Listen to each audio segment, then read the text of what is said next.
speaker today is Marc Perkel, and I'll just go through the information on the white sheet. So if you don't have good hearing, you can just read it yourself at your leisure. Marc Perkel is the founder of the Church of Reality. He explains why reality needs a religion and why atheism isn't good enough. In a perfect world, atheism becomes totally meaningless. No one cares what you don't believe in. They care about what you do believe in. And what should you believe in? Reality. Atheism needs reality because without reality, there would be no place for God not to be real in. Realism is the science of understanding who we are, what our purpose is, and how we can live our lives in right relationship to reality so that reality doesn't excommunicate existence. I'm probably you from existence at any rate. You can figure that one out at your leisure. So atheists, it's time to put down your Bibles, quit talking about God, and start focusing on what is real rather than what isn't real. If you know everything about nothing, then you know nothing about everything. And the man who wrote that and will speak on it is Marc Perkel. Please come forward, Marc, and do your thing. Yay for Marc.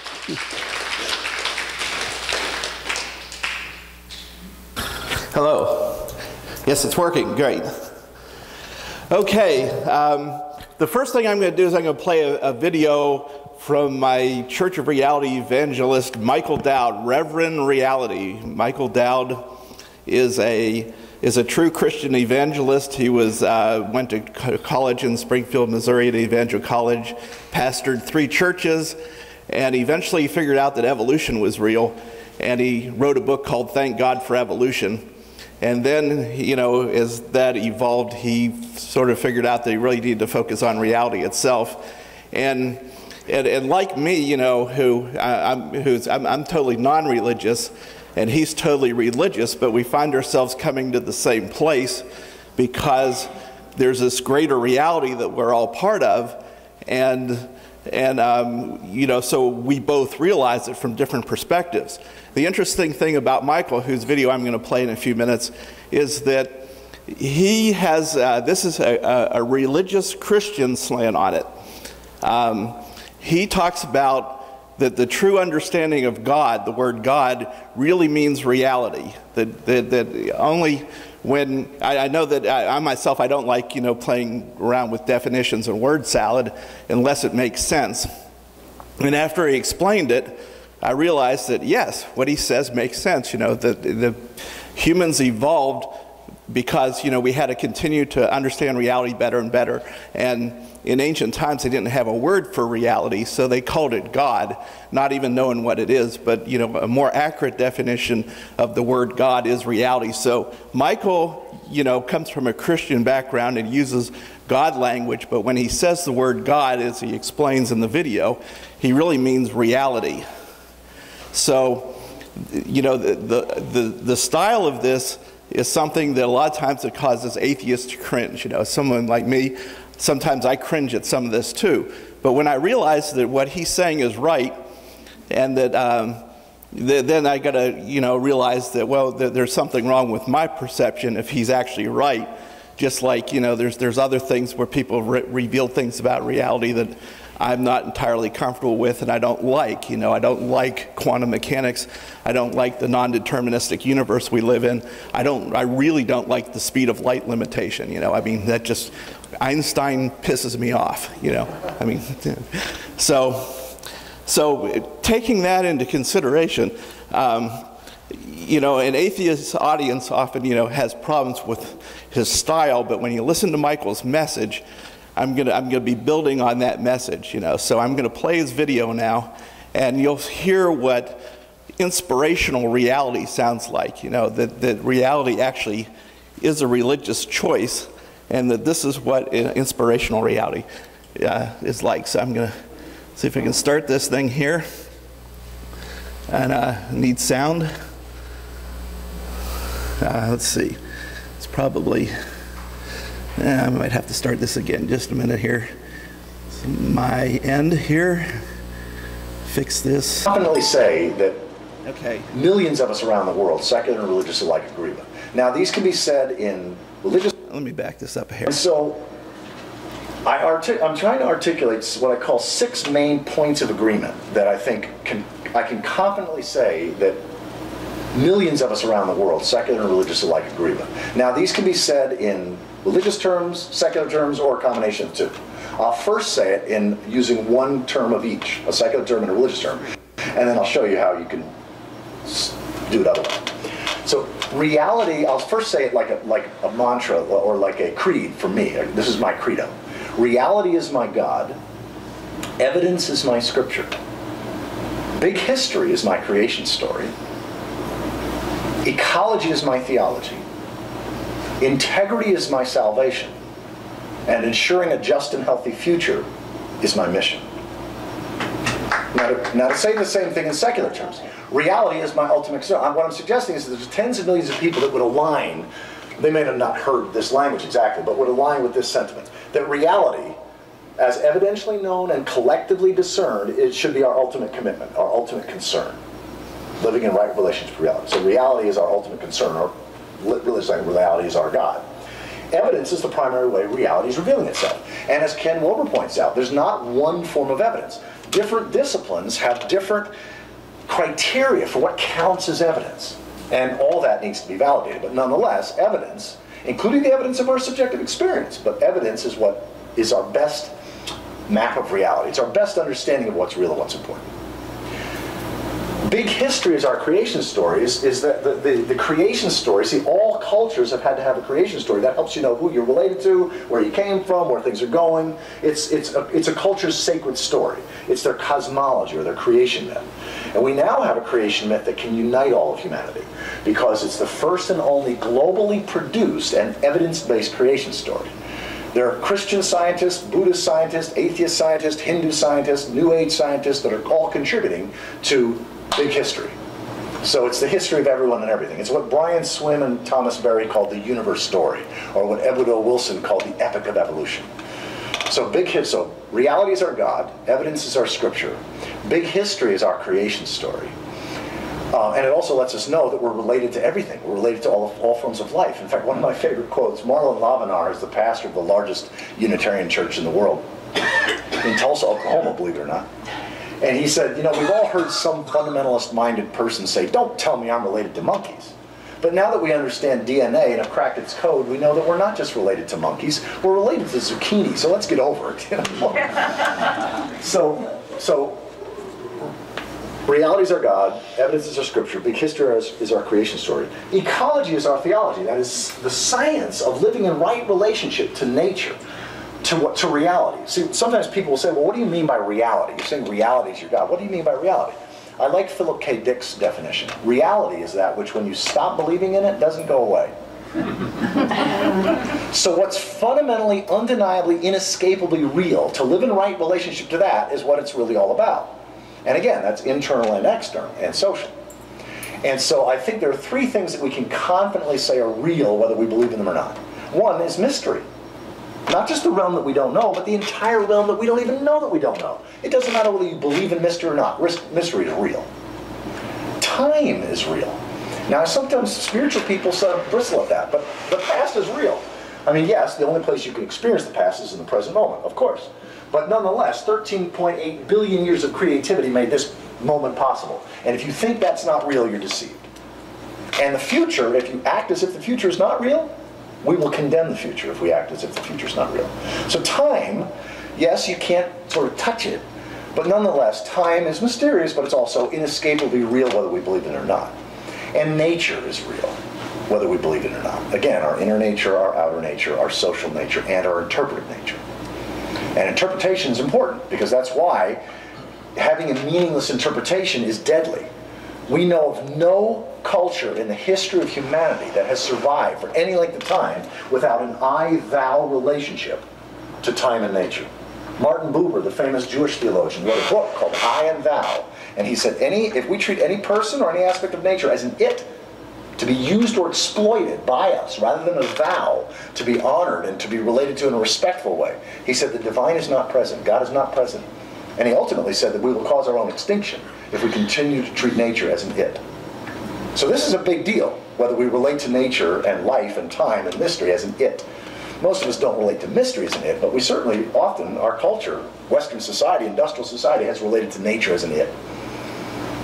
So that's why we've relegated God to the heavens, and we thought of nature just as an it, and that is no longer sustainable. So reality is our God. Evidence is our scripture. Big history is our creation story. Ecology is our theology. Integrity is our salvation. What I mean is that integrity are the character traits and practices and habits of living in right relationship to reality. It's all the things that help us live in right relationship to our spouse and our children and our family members and our community and our bioregion, and that's what I mean by integrity. I don't mean just being honest. I mean it's the practices and exercises and habits that help us live in right relationship to reality. And that really is our salvation. Again, for Christians, they personify that as Jesus. And sure enough, your only hope of salvation is to make integrity your Lord. That is, prioritize integrity over, following your instincts for sex or for whatever.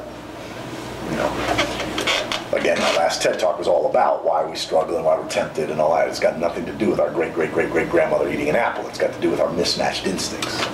And then finally, so reality is our God, evidence is our scripture, big history is our creation story, ecology is our theology, integrity is our salvation, and ensuring a just and healthy future is our mission. And that's really the core of the message, the gospel, if you will, that I'm speaking this year on this climate march, is this understanding. It's mythic, I get that, it's not literal, but it's mythic, but that the past is rooting for us. That you've got millions of generations and millions of individuals that in your lineage, that are your ancestors, that if they hadn't struggled and suffered and just, you wouldn't even be alive today. And so the past is rooting for us. That's a mythic way of thinking that's inspiring. It can help us wake up to do what's right and to do something that's healthy. And also, the future is calling us to greatness. So the sense that the past is rooting for us and the future is calling us to greatness is a meme, it's an idea that can inspire all of us, because it doesn't matter what your religion, what your philosophy, what your metaphysics, it doesn't matter whether you're a supernaturalist or a naturalist, it doesn't matter, all that stuff, I mean, it's cool, and it can inspire us, but it doesn't matter how you think about the afterlife, or all of that, we can have all our differences, and that's cool, but if we all act as if the past is rooting for us, and the future is calling us to greatness, we will participate in what God's up to. That is what reality is doing, and we will basically be doing the work, to use my tradition, the work of the kingdom. That is the work of the divine unfolding in consciousness, in culture. Because the last thought I want to say is that we are the universe becoming conscious of itself. We are not separate from nature.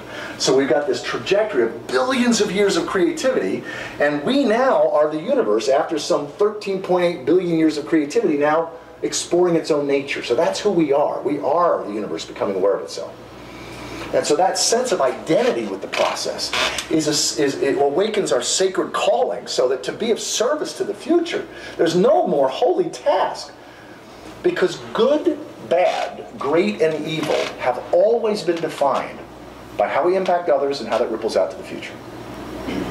If I'm a contribution to you or to the future, I've done a good thing. If I harm others or harm the future, I've done a bad thing. If I sacrifice in order to be a blessing to others of the future, I've done a great thing or a heroic thing. But if I'm an individual or corporation and I self-centeredly serve my own needs, screw others, to hell with the future, I've done an evil thing. This is not moral rocket science. We don't need 10 commandments to tell us this. And so for us to sacrifice, for us to lessen our impact on the planet, and to use our gifts and not worry about perfecting ourselves. I mean, so many people in the East are trying to just sort of witness all their troubling things, and they want to get perfect. And the people in the West are trying to study their Bible. Our flaws are necessary. The universe needs our flaws and insecurities and shortcomings. We don't have to get it all right in order to be a blessing to the future. So taking all that we are and all that we're not, and simply finding some way of being a blessing to the future. Okay, so that there, what you've just seen is what a reality evangelist sounds like. And right now, Michael Dowd is like the only person on the planet, who really gets it at that level. He has a unique style that even in front of, whether it's in front of a religious audience or an atheist audience or a mixed audience, he has a message that everybody listens to. He's very bright and inventive, and a lot of the things that I've added recently to the Church of Reality website actually come from ideas that he started. And one of the things that he talks about is in other videos, he's done a few TED Talks and a lot of other things. If you look him up on YouTube, there's a lot of Michael Dowd out there. Is the idea that we're in a religious reformation, which he calls the evidential reformation, which is religion, what he calls religion 3.0. And religion 3.0 is understood as the original religion 1.0 was the authority of elders. Religion 2.0 is the authority of Scripture, because humans evolved, writing, and once we've evolved writing, then these ideas about, where we came from and the origin of the universe and stuff, the people imagined were true, got, solidified in writing. So writing gave the advantage of being able to accurately convey ideas. It also had the disadvantage of freezing ideas in time, so that the Bible is now stuck, in a static state, and as every year becomes more and more obsolete. The religion 3.0 is the authority of evidence. And the authority of evidence is the authority that, what we actually can test, what we can actually deduce, is the correct interpretation of reality. Now, back in the old days, in ancient times, there wasn't a word for reality and there wasn't science. Reality and science are modern day concepts that didn't exist more than a few hundred years ago. Back in ancient times, the only thing people could do was look around them and try to make up a story that seemed to fit what they were observing. So the Bible was state-of-the-art, science at the time that the Bible was written.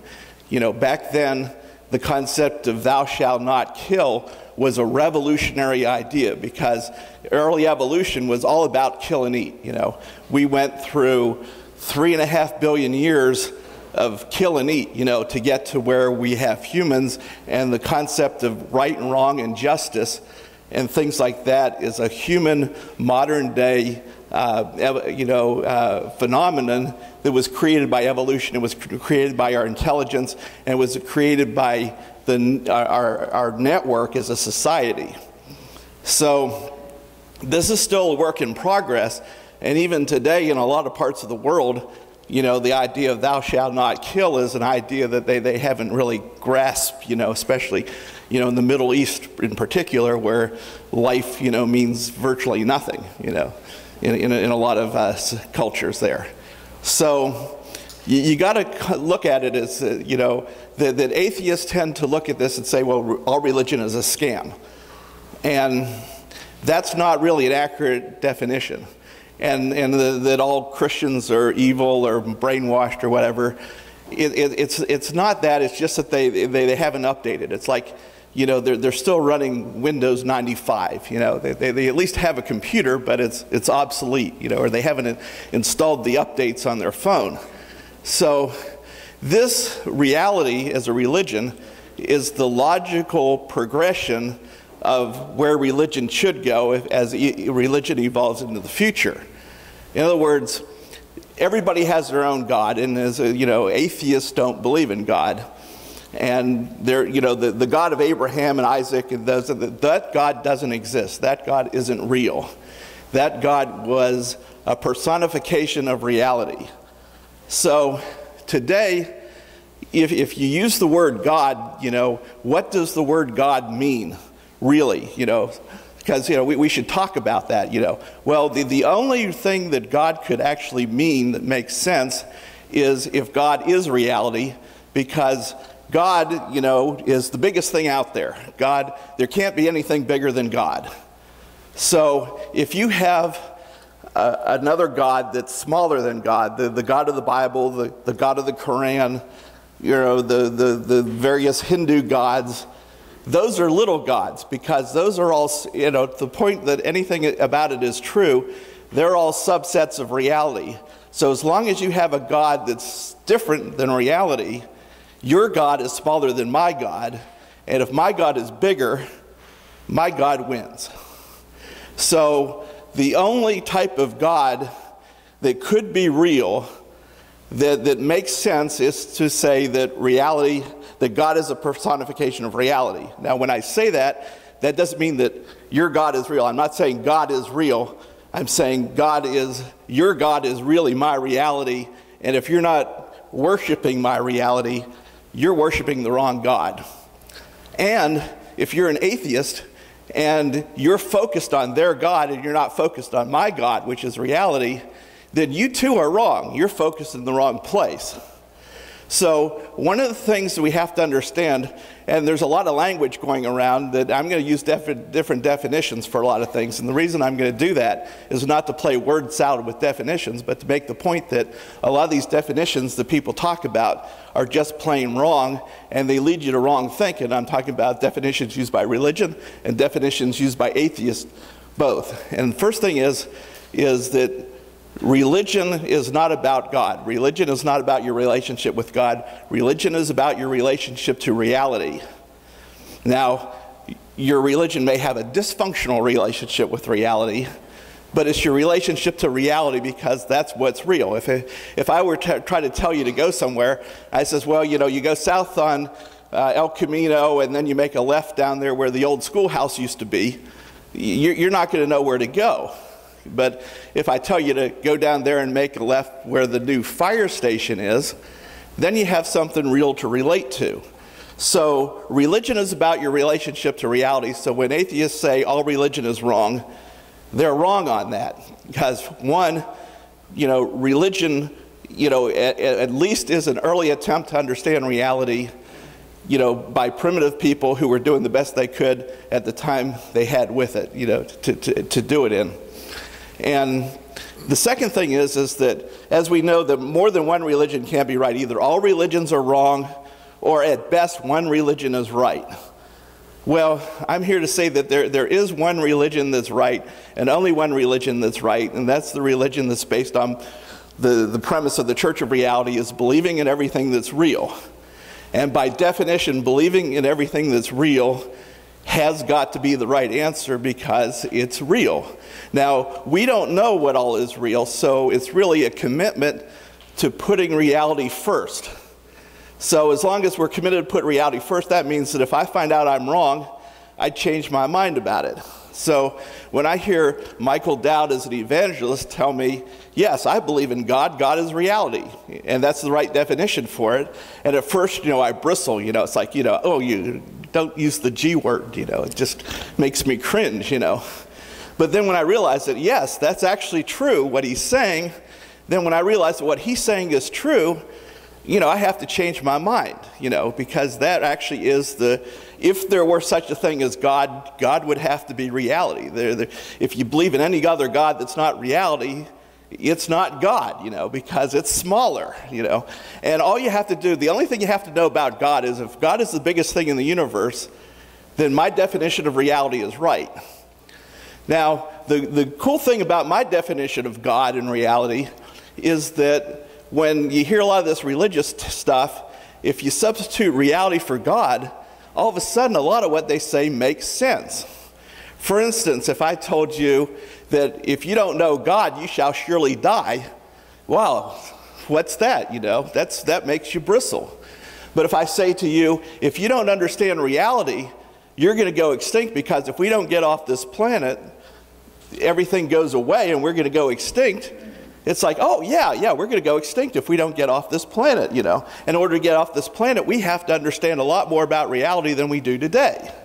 So if God and reality are the same thing, then if I say to you, we'll go extinct if we don't understand reality, and I say to you, we'll die if we don't understand God, I'm saying exactly the same thing. Those phrases mean the same thing in the context if you understand the true definition of God as the religious people use it is reality. Now, personally, I'm not really that comfortable with God language, and Michael Dowd is, and he talks, you know, mostly to a religious audience, and that's where he comes from, and he's right, you know, but I'm not somebody who likes to talk about God and say that God is real, except in the context of, you know, defining what the real God is and making the argument to the religious people who are watching this audio, you know, this video on YouTube, which will be up there in 2 weeks, that you're worshiping the wrong God if you're not, updating. If you don't, come up to the evidential reformation and understand that the true God is reality, and we understand reality through evidence, through science, one could say that science is how we worship God. And that would be an accurate statement, for the religious world. So if you're against science, you're against God. If you're against evolution, you're against God, because evolution is how God created us. Now, in the atheist world, these first of all, not everybody's alike, us just in the atheist world, we tend to be more science-oriented, and the religious world tends to be more emotionally oriented, So Michael Dowd's message and his training and his whole culture, his whole being, is about that world, which represents more people than what we have, because science is new. And those people are trying to do the right thing. They want to live their life. They want to be good people. They want to be good members of society. They want the future to be better than what they have. They want their children to have a better life than they had, just like we in the atheist world, the humanist world, want our children to have a better life than what we had. So we all want the same thing. But the thing is we need to figure out, well, what's the best roadmap, the best way of getting there? And, our relationship to reality, as it really is really our best way to get there, because if we don't have the right relationship to reality, then we go extinct. If we dump, too much carbon into the atmosphere and we heat the planet up and we boil off the oceans, which isn't really going to happen. We're actually going to just get hot and be uncomfortable and have to move cities on the coastline, in a few miles maybe. But if we do that, if we make the wrong decisions, then we pay the consequences of that. So, the penalty for bad decisions is inconvenience or death, in our tradition, ignorance is sin, essentially, that, if we decide that we're going to embrace being stupid and we're going to embrace ignoring reality, then we're going to pay the consequences of that. But sometimes in the religious world, the idea of personification is actually a useful way of describing things, because we have a meat brain, and our meat brain is actually a very advanced computer, which actually lacks a lot of the common stuff that, ordinary machine-based computers, have. For instance, how many people, can multiply two 10-digit numbers in their head, Not very many, where, that's nothing for a computer. You talk about, well, the meat computer in a head, how many teraflops does it run? 0. We can't do any floating point operations in 1 second. So, but in this meat computer that was created by evolution, we tend to personify things. So I'm going to use that, and I'm going to personify evolution, and I'm going to call evolution Darwin. And so Darwin is the personification of evolution. And the question is what does Darwin want us to do? Well, since we are here because of evolution, the people we are in this room, the life on this planet, are the result of those things that did what it takes to survive.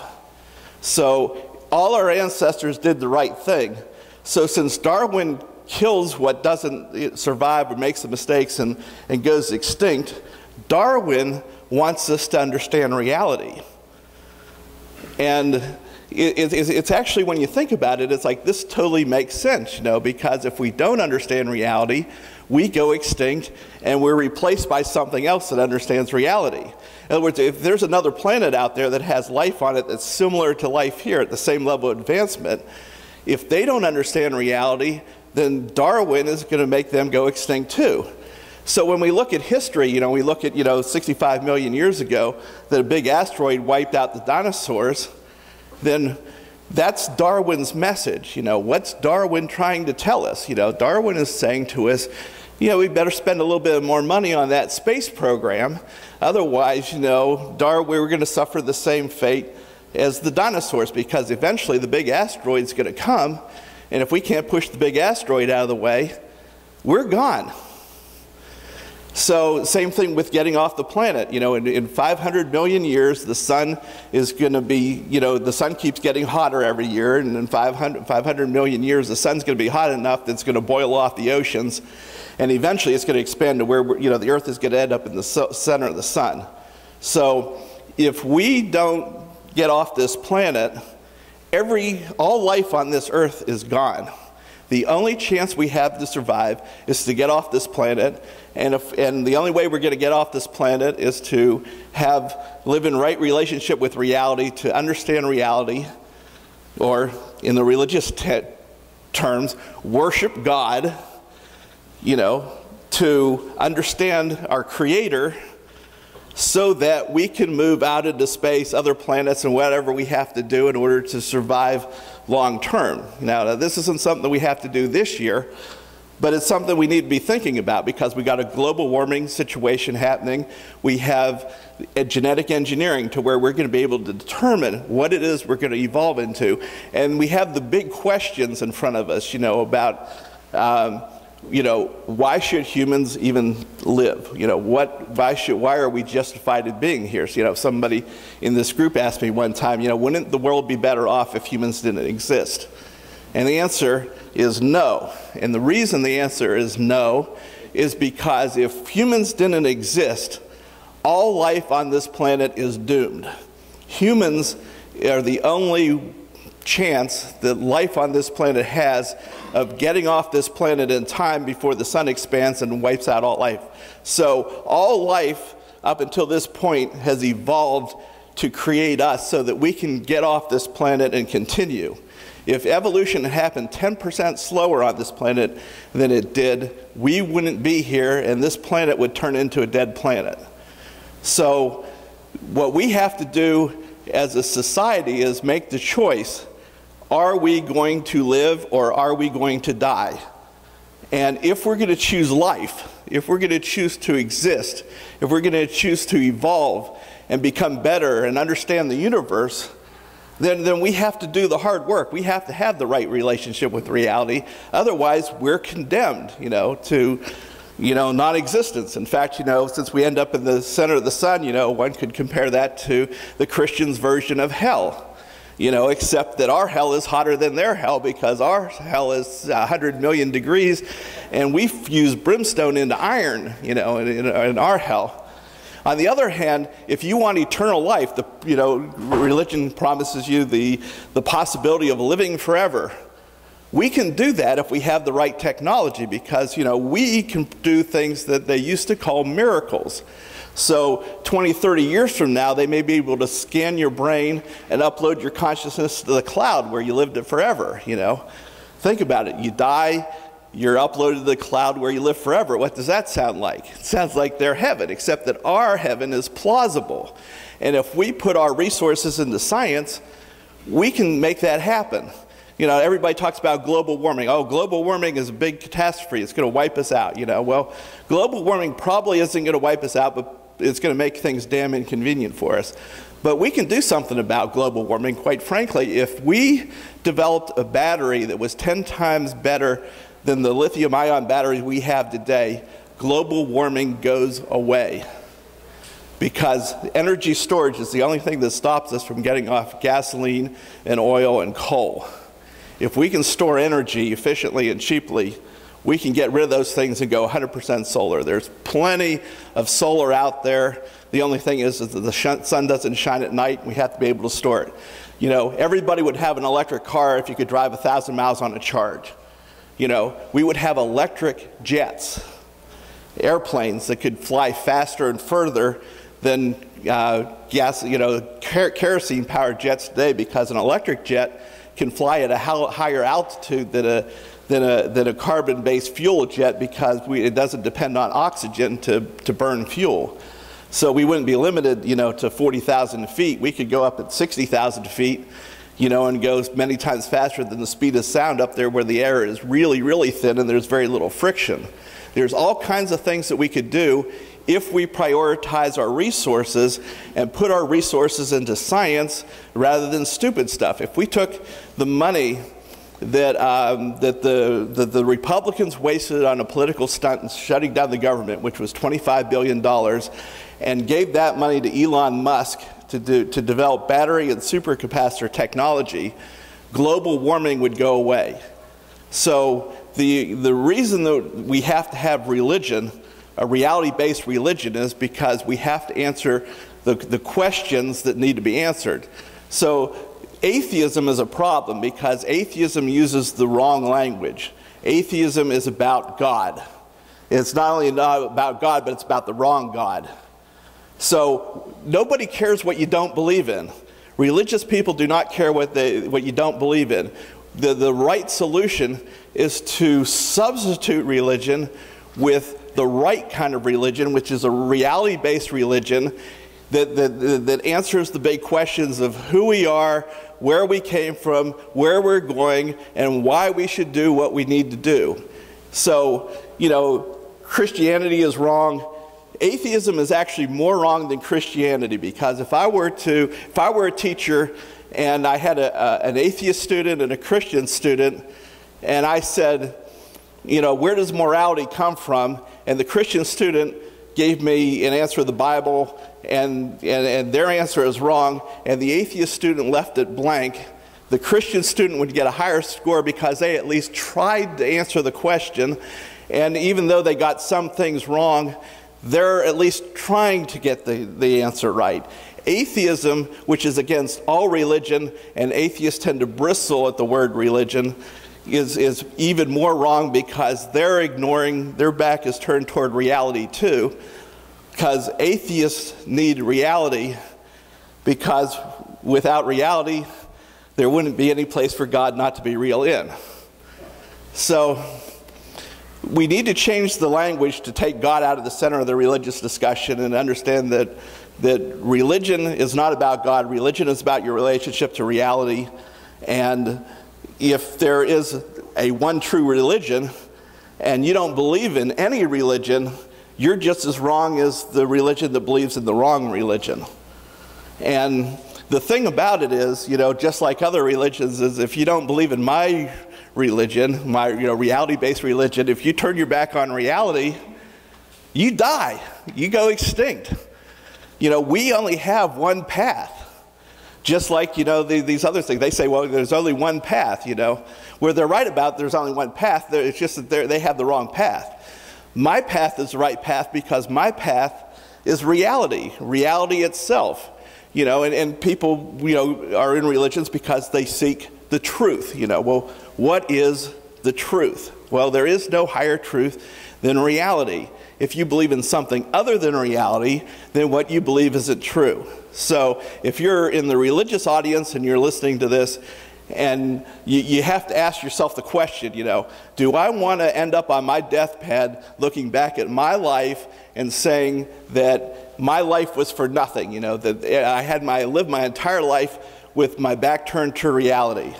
Because what are they going to say on your Facebook page 1,000 years from now? You know, because that's the afterlife now. It used to be a tombstone, you know. But now it's whether or not people are still posting to your Facebook page after you die, you know.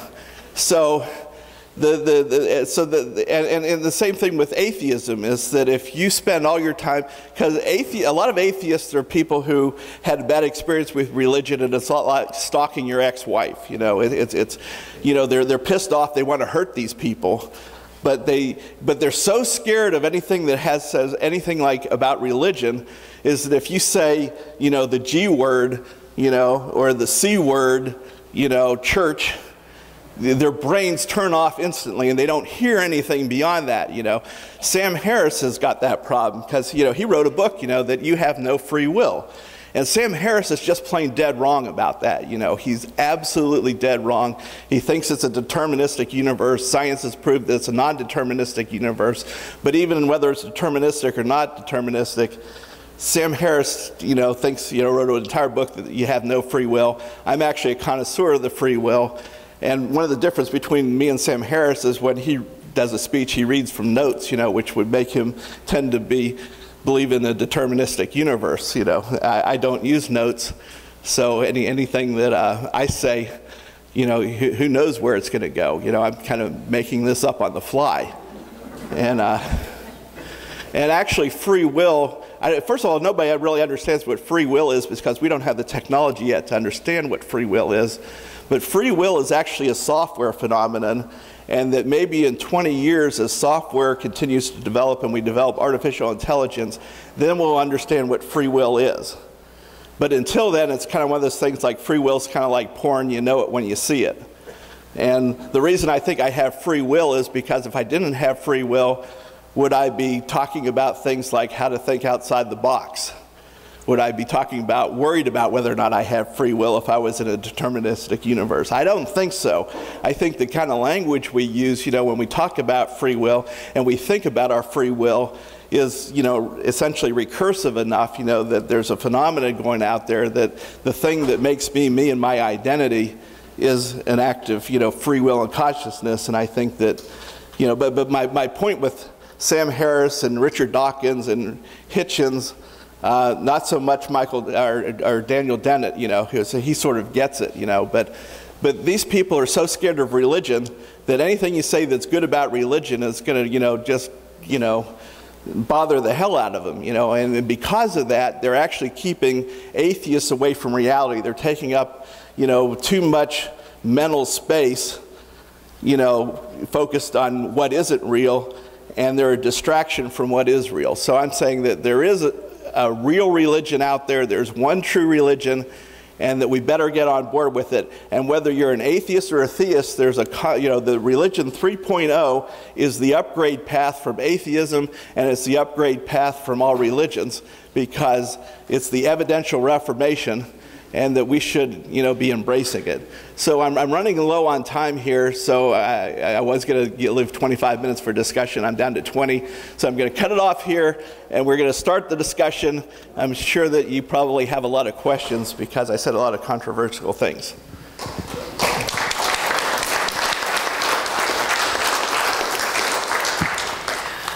Okay, so people have been talking to me even before we got to this point. They have questions. So if we don't get to your question, go sit with Mark at the speaker table. What I am going to try and do is I'm going to do my best at first giving the mic to people who I think have not asked a question in a long time. Please keep your questions short. Let's keep the shorter we can keep the questions and answers, the more ideas we can get out, if that's what people are up for. So we have 20 minutes.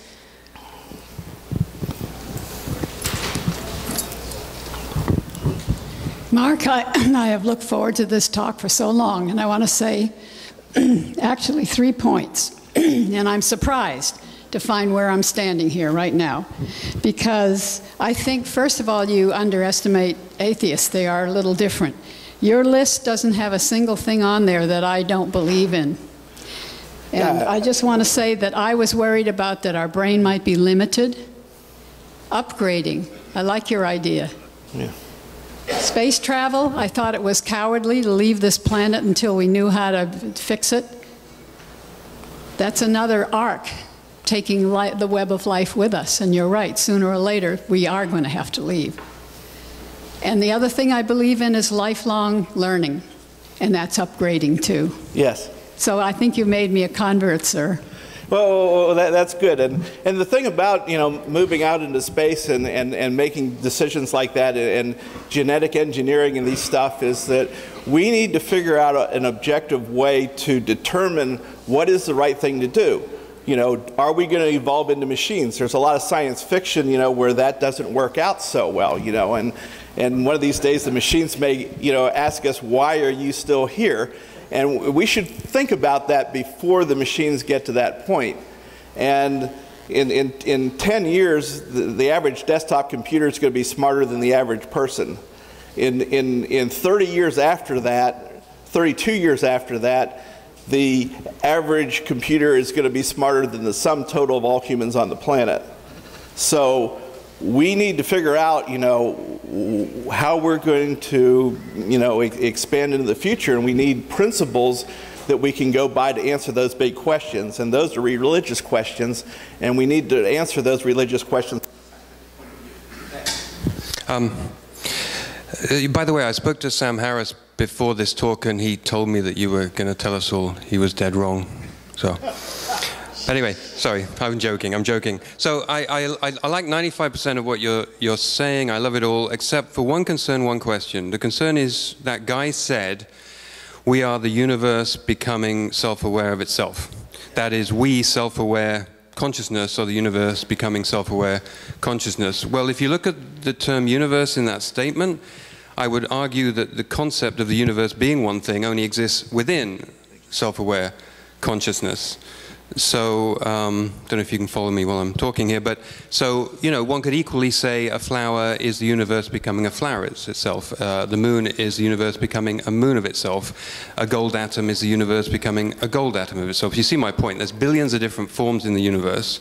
We, self-aware consciousness, is one of them. It seems a little bit self-serving, self-interested to give us so much more meaning in the universe than the other billion forms that are out there. Otherwise, I like it all, but I just tend to see the universe as one thing becoming conscious as a little bit self-serving of us. As I agree, it's in our interest as self-aware consciousness to believe it's somewhat unique, but, well, there's a lot of other unique things out there. Okay, well, what's unique about humans is that we can actually measure the age of the universe at 13.82 billion years. We can leave the planet and go up into space. We can measure the speed of light.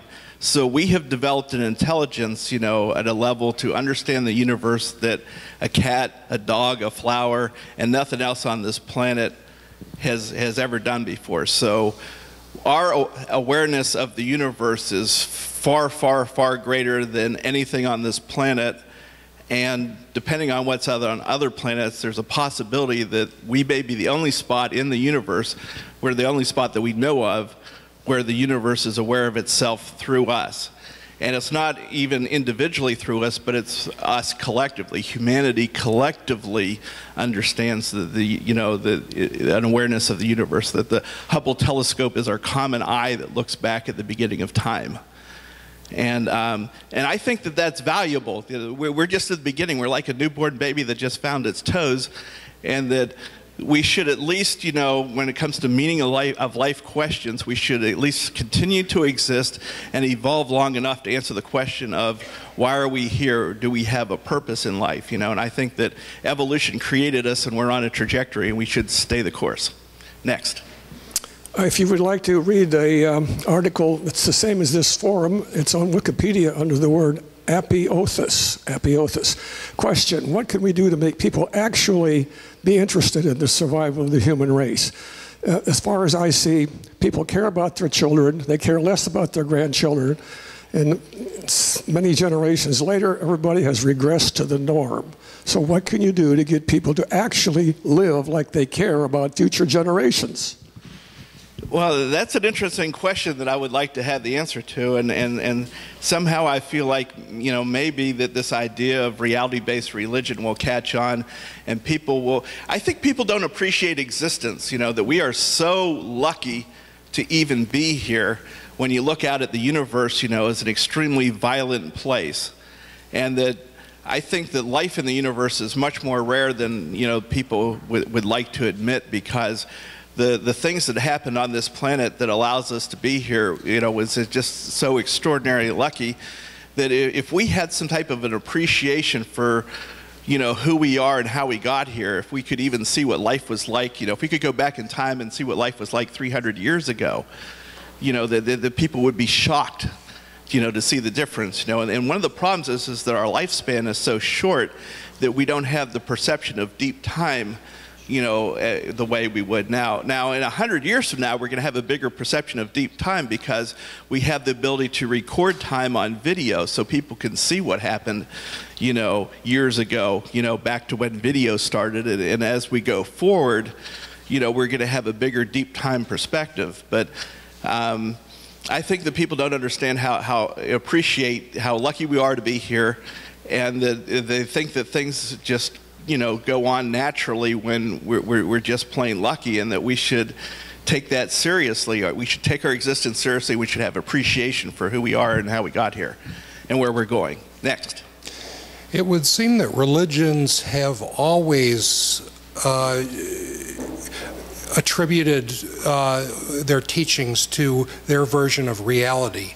Someone lived because they were just in the eyes of God. Somebody died because it was God's will. In other words, there was a reality definition there too. And my concern is that with a church of reality, in many ways we fall back into a religion 1.0 paradigm in which we're looking to elders to tell us what reality is. I have a serious question about how much we really can know and represent to those around us as hard fact. And perhaps it's more important that we be able to tell those around us that we don't know. I agree. That's a good question. What's different about the Church of Reality than all other religions is that the Church of Reality is not a fixed religion. The Church of Reality is an evolving religion. So the Church of Reality is a religion 3.0 type religion. It's an evidence-based religion, and whatever evidence reveals to us, we change our mind when we figure out we're wrong. Just 10 years ago, we thought maybe the universe was going to expand and then it was going to collapse, and that the rate of expansion of the universe would slow down over time. And they did measurements and found out that the universe's expansion is actually accelerating. So what we used to believe 10 years from now, we no longer believe, and that's because of evidence. So the Church of Reality will never suffer the same fate as other religions for two reasons. One is it's evidence-based, and two is that it's based on reality itself. So it's not just a story that if somebody changes the story, it's just like other stories. There's a difference between the Church of Reality in that there actually is physical reality out there that we all experience. So the speed of light will always be the speed of light, no matter, you know. Can we know? Can we what? Can we know it? Yeah, we know things through evidence. And then if we find new evidence that we're wrong, we change our mind. So we'll never get there. The Church of Reality isn't a destination, it's a path. You know, it's a path forward, and it will always be a path forward. We will never arrive there. We will always either be on the right path or not the right path, and we can tell that by whether or not, you know, we're on, you know, our understanding of reality is the same as what reality actually is. Next. You seem to be assuming that our minds are capable of grasping all of reality. I'm afraid that's not true. We all live in fantasy worlds that evolved long ago from by our hunter-gatherer ancestors, and it's still with us. We have started changing our attitude about 10,000 years ago when agriculture and animal husbandry was invented. That improved things. But it's going to take hundreds of thousands of years to get our heads straight, and I don't think we're going to make it. We do have to deal with reality to some extent, or we wouldn't survive. But most of our lives are lived in this fantasy world, well, worlds, I should say. Men's and women's brains, for example, are wired differently. And if you look at those differences, they are adaptations to our roles as hunter-gatherers. And our bodies were also adapted to that environment. And evolution will eventually straighten us out if we survive long enough. But I don't think we're prepared to deal with reality fully, and neither will our descendants for a long time. Well, I think that we need to get there, because if we don't get there, we're not going to be around here very long. But the thing is that humans are evolving faster than anything has ever evolved in the history of the planet. And the reason is that we are evolving through information, and we're evolving through technology, and our information and our technology is part of who we are. So that even though biologically we're still, you know, individual meat brains, what we've managed to do through the evolution of language is we've managed to create a neural network, for which we can all work or bring our intelligence into a common mind, for which we understand the universe collectively. And with the internet and our technology and computers, we have offloaded some of those functions to enhance our brains through the technology that expands our common mind, so that we can do things that brains can't do. We can see things that eyes can't see. And that all becomes part of, looking at humanity as a single individual who is doing things like, humanity is moving out into space, not individuals, except for maybe Elon Musk, I mean, he's somebody who, I want to go to Mars, so nobody is going to take me there. I'll build my own rockets, but even him has, people working for him and working with him to make that happen. And in my opinion, Elon Musk is a saint, he's a prophet, So if there's anybody who, a realist should emulate, as a role model, Elon Musk, I can't get enough of Elon Musk, So, but I think I'm optimistic. I think we're going to make it. I think that a lot of our problems that we have today are the good kind of problems. Overpopulation is a good kind of problem to have, as opposed to extinction. So a lot of the problems we have today are problems that were created by our success. Anytime we're successful, we're going to create new problems, and that's just the way evolution is. So, I'm glad we have good problems, and I'm optimistic. Next. I would agree with you, Mark. Our species has been too successful, perhaps, at overpopulating and over-extracting and polluting the planet. I compliment you for your insights, sir, and real wisdom. And I think the Church of Reality should declare Marc Perkel as its first saint. Okay? Well, I'm more the Jesus of the Church of Reality. Or the Elon, or L. Ron Hubbard of the Church of Reality. Right. Okay. No, I think you're far more benign than L. Ron Hubbard, sir. Interestingly enough, the humanist community's statement of values and purposes on the flyer today, I note, indicates that the humanist community seeks to use science and reason to acquire and apply knowledge.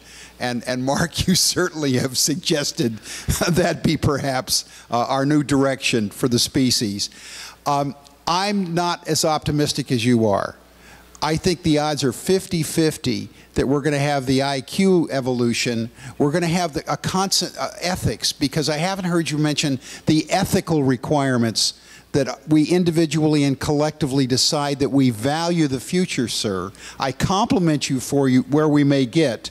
Again, given the tools we now have, the science level we have, and the prospects of utilizing your game plan and architecture, but how will we go about overcoming the stupidity and the preposterousness that dominates both the religious fundamentalists in our culture and world civilizations today, and the extraordinary levels of greed and corruption that dominate our economic resources, in order for us to approach implementation of what you propose? Although I do endorse it highly, and I compliment you for it. That's a good question, and I think that some of the ethical things, that's what Michael Dowd covered in that little piece, that that anything that's is a blessing to the future if you're doing something that helps the future, and wrong is doing things that hurt the future in society. So we can derive mathematically ethics from reality. We can hear what Darwin is trying to tell us. What does Darwin want us to do? And when you look at it in the terms of what does Darwin want us to do, it makes it easier to think that through. But as far as how do we change the world, well, let's evangelize reality. Let's say that, we have the real God. God exists, and God is reality. And if you don't believe in our God, you're believing in the wrong God, and let the other religions make an argument against reality. That would be an interesting conversation to have, because it would be easy to win that argument just on its face. So I call on all of the other religions to, embrace the one true God, the one true God being reality, and to, get on board. And I think that there's a way to do this because, you know, religious people want to do the right thing. They just, you know, but most people are not science people like, you know, a lot of the people in this room are. And they don't want to figure this out. They just want somebody who says, you know, tell me what the right thing to do is and I'll do the right thing. And atheism doesn't put anything on the table. So I think that a Church of Reality concept puts something on the table where we can go to these people and say, you know, most of the stuff you're doing is the right thing because evolution created these religions. And evolution got a lot of things right. You know, there's more things right in Christianity than there is wrong, you know. The wrong stuff kind of sticks out more, you know, and if you're an atheist, it, you know, gets under your skin. But, you know, these are good people, and they want to do the right thing. And, well, what is the right thing? Well, we need to come up with an alternative religion that's better than their religion and create an upgrade path so that they are doing the right thing. And that's where Michael Dowd came up with this Religion 3.0 as the evidential reformation, because the thing is that when my God speaks to people, my God says the same thing to everybody. And that's how I know that my God is the real God, because it's consistent. You know, my God is the real God because we can do miracles. We can take the heart out of one person and put it in another person. We can develop the technology to live forever. We can fly into the sky in a flaming chariot. You know, it's called a rocket. It's called an airplane. You go to SFO and get on an airplane, and you're so high you're looking down at the heavens. You know, we can do the miracles that they talk about in the Bible today, and the reason we can do it is because of our relationship with reality, our relationship to the true God, the God that actually is here today, still speaking to us, not the one that's absent who hasn't been seen in 2,000 years.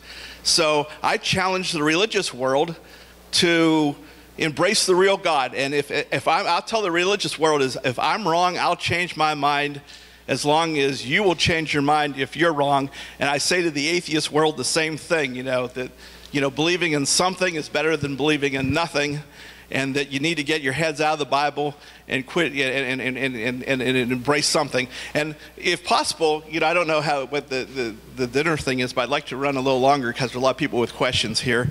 And go ahead. Oh, well, thank you. I agree with many things you're saying, but I disagree that atheism in any way is worse than Christianity. However, I agree that atheists should stop focusing on what they don't believe and start focusing on something that they can say they do believe. And I've seen the San Jose atheists actually participating in things like they're going to the kitchens, the help kitchens, they're donating time, and they're giving food to the homeless and doing good things like that you would see, you know, Christians do. And another thing is, let's see, what were the 6 principles of the Church of Reality again? Okay, those are Michael Dowd's.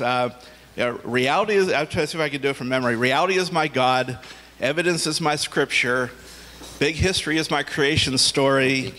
Ecology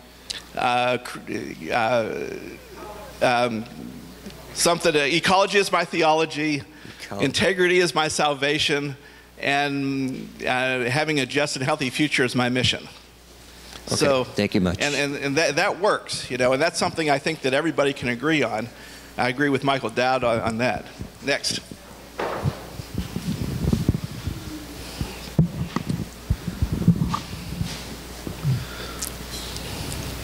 I'm having a hard time knowing exactly how to say what I want to say.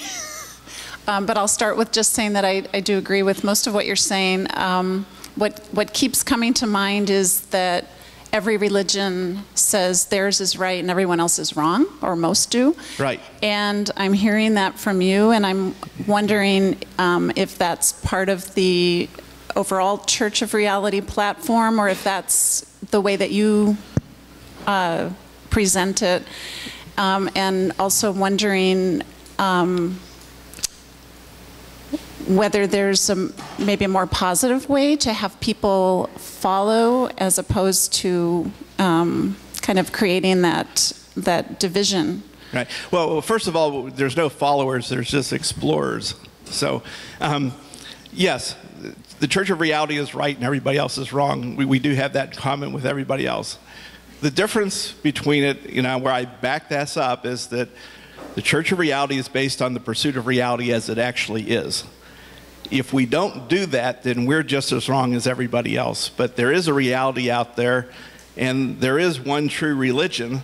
And if we don't live in right relationship to reality, then the angry hand of Darwin will slap us down like he did the dinosaurs. So I know that this sounds very familiar, but the thing is, it's different about the Church of Reality than all other churches is that I didn't, even though I came up with the name Church of Reality, I didn't invent this. The Church of Reality is something that actually exists in reality. So I came up with this thing. Michael Dowd, found it on his own and came to the same conclusions. People around the world who are not communicating with each other are all hearing the word of God, hearing the word of the true God, which is reality, and they're coming up with the same thing. So if I didn't think of this, somebody else would have thought of it the same way that, Leibniz and Newton both came up with calculus at the same time, independently of each other. So this is something that exists in the universe and even exists on other planets. If there was another planet like this, they would be facing the same questions and have the same answers as we do, is that you have to embrace reality. So the reality of it is, and sometimes there's things about reality that I don't like too, because I agree that this does sound like other religions, but there is the one true religion, and believing in reality is it, and anything that doesn't believe in reality is believing in the wrong thing. It's just that simple. So unfortunately, we're like them, except I make the argument, and independently testable. If you got something that's better than reality, I'll join your religion. But it's got to be better than reality, and I don't see how that happens.